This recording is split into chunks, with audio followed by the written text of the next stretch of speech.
Pay later dan pinjaman online, penolong atau sumber masalah baru.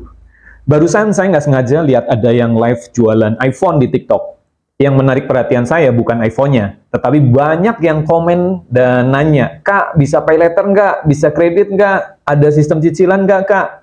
Itu banyak banget yang komen kayak gitu. Turut prihatin dan ngeri saya lihatnya. Kenapa?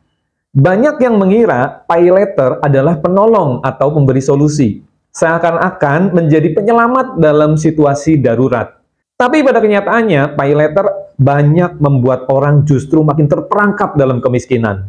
Bahkan, bisa dikatakan pay later dan pinjaman online adalah penyebab utama orang semakin terperangkap dalam kemiskinan.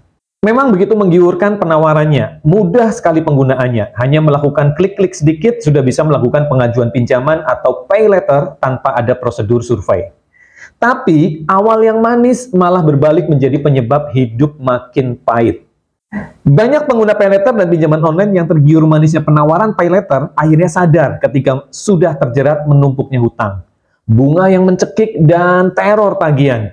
Banyak yang nggak sadar di awal, bunganya pay later dan pinjaman online itu gede loh. Dan inilah akhirnya banyak yang tercekik. Keuangan makin tidak sehat, psikologi terserang, mental down, nggak bisa bangkit karena otak terkuras mikir angsuran, bukannya fokus mikir usaha atau penghasilan. Alhasil banyak yang akhirnya melakukan gali lubang, tutup lubang, buka utang baru untuk bayar utang lama, karena nggak tahan dengan tagihan yang meneror. Yang awalnya kemiskinan atau kekurangan keuangan adalah masalah kecil, dengan cepat berubah menjadi masalah yang besar, pusing, stres, resah, bahkan akhirnya banyak yang putus asa.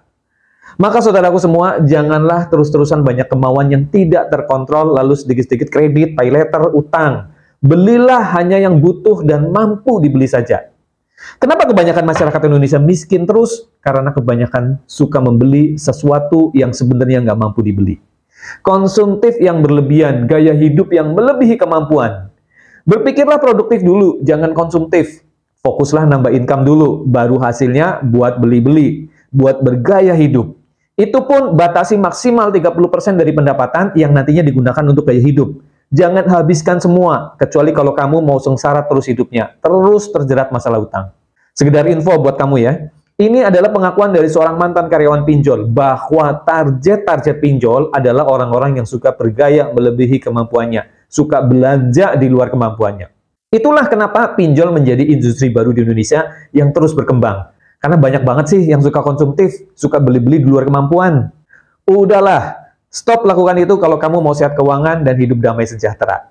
Cari duit dulu, besarin penghasilan dulu, sisihkan 30% saja untuk dana gaya hidup. Maka kamu akan bisa bergaya tanpa tekanan. Enak kan? Bukan bergaya, tapi sengsara. Semoga bisa jadi renungan.